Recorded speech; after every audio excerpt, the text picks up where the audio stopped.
Hello, and welcome back to this channel. Today's going to be a very fun video because today we're going to be planting even more microgreens. Now, if you have been with this channel for quite some time, I've actually built the 2.0 setup. It's currently not on, well, the grow lights aren't on, but you can kind of see a little bit in here.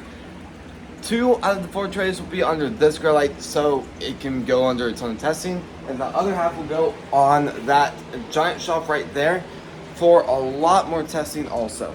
So, very excited about all of this. Before we do go and start planting, well, basically 2 different types of microgreens, sugar peas, well, pea snaps, I guess, and sunflowers. Before we do, please subscribe and hit the notification on also you're not subscribed video, and please like this video. Now let's go and start today's video. Now, if you check out those, first of all, I'm working with 2 different types of LEDs. These are, well, they're technically pink, but to really the human eye and on camera, they look like a white pink. But the grow lights in here are pure red. To be honest, I could probably just go ahead and turn it on right now and just show you guys how it looks if I can even get it to go. That's how it looks. It is very pink, but I have noticed I planted all the strawberries at the same time, so half of the strawberries on top. Well, I ended up planting 50 of those plants about 3 weeks ago. Half of them are right there and the other half are in the other room. And I just planted about 50 more strawberries. The other half is right there and the rest is in the other room too. But I do feel like comparing those ones to the ones in the other room, these look a lot more full and a lot stronger leaves and structures. So that is interesting, but I'm very excited to really work with this and see how they work. Turning around, I've actually been soaking pea snaps for quite some time and some sunflowers. I will say make sure to soak your peas before. I really do recommend it because your germination rate will be a lot higher than just planting them how they are.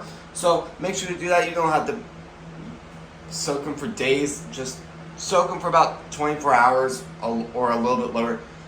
For the most part, I recommend sometime between 12 to 24 hours.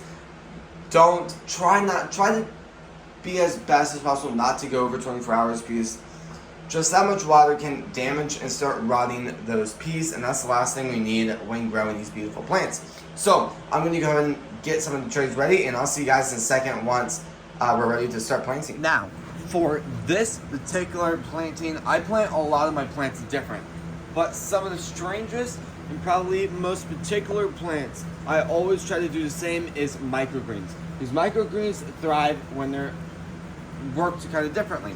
And out of all the testing that I've done, this way works the best. So all we're going to be doing, do something cheap on the bottom. They don't need anything special because they grow so quickly.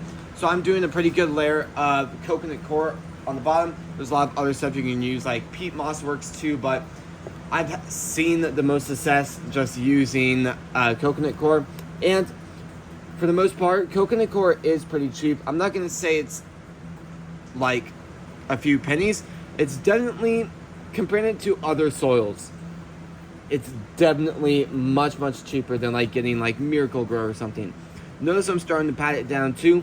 You don't have to pat it down, but I do really recommend it because it does really tend to very help with just growth, and it, in a way, it almost helps the plants grow into the soil a little bit more. So I'm going to grab a tray basically exactly like the other one, and I'm going to press down on it to try to get it even more flattened down. Then we're just going to plant some seeds. We're going to be planting peas in this. It doesn't really matter how much you plant, just do a good amount. So I'm probably doing a little too much there, but at the end of the day, it's not going to change anything if you do way too much. Because, I mean, in my book, I'd much rather do too much than too little, because when you do too little, you just kind of look at it and feel disappointed because you could have done a lot more out of it. To be honest, looking at it now, I probably did too much, but for now, it's fine. We're just going to kind of scoot it. You know what? Let's just water it really quickly wherever the watering went. So let's go ahead and grab that water bottle really quickly and work from there. So that was quick, but I am using a water bottle. Anything, if To be honest, I don't even know where I got this from, but I ended up just drinking a drink, and then before I threw it away, I was like, you know what? I could use this as a great water bottle for like microgreens and some other plants that are very, very sensitive to a lot of water, especially seedlings. So almost all the seedlings I work with get watered using this way, are very, very gentle way. Now, at this rate, I'm just going to try to use up my entire water there, because I will say, once we do go ahead and stack these trays, if you guys have no clue what I mean there, I'll be covering a little bit more about that later. But once we do stack these trays, we don't want to undo it and water it later on. Once we do stack them, that's that. You just let them grow and thrive. So we want to make sure they're definitely watered and good how they are. So let's scoot that out of the way, and keep this in mind. We're going to be doing 2 of each the exact same way. So in a second, I'll do another pea tray, and then some will go on that shelf. You can see right here, you can kind of see the corner of it right there. But we're also going to be doing the other 2 in the other room, what I like to call the germination room, where the 2.0 shelf is currently sitting, to make sure those grow lights can get as good as possible. Now you're probably wondering, am I measuring this? No, just kind of do it by eye. Too much, I'd say more is better than too little, because once too little, the plants aren't gonna thrive as good. But to be honest, it doesn't really matter, because they grow so quickly. By the time they do need a lot more space to grow, they are ready to be harvested. So just do a good amount, don't overflow it, but just try to work what you have. So same thing again, we're just gonna push down on this and then work with that. And for this situation, I don't have a ton of sunflower seeds, so I'm going to try to use a little bit less than what I usually use, just so I can do 2 trays. So I'm just going to kind of spread it out as good as possible. And I will say, both of these are beautiful ones to have. Both of them have such beautiful strong flavors. Well, I will say, out of both of them are just so different. Sunflowers kind of have a nuttier flavor, which is really, really cool. While peas kind of have a sweet, really, really nice and crunchy texture too. Well, both of them do have a crunchy texture, but it's always nice to really work with microgreens, because they are really, really, well, incredibly healthy and very, very cool to grow. And always add a little bit more detail on some fancier dishes for maybe some like 5-star restaurants, or if you're just having a sandwich, that's always great on that too. So I'm going to go ahead and do 2 more, 1 more sugar pea, pea snap, and I'm going to do another one sunflower. I'll see you guys in a second once I have them on the tray, and then I'll talk to you guys a little bit more about really how to get them to germinate. Alright, so I finished all of them, but now what I see as the most important thing of doing microgreens, the beginning process, is stacking the trays. So you're probably thinking, why on earth would we do that when you could just put it on the shelf or put a tray over it? Now theoretically, yes, that would work perfectly, and if you want to, you could do it that way. But this way is the most efficient to make sure your microgreens grow as healthy and strong as possible. Plus, this way does really, really help with growth.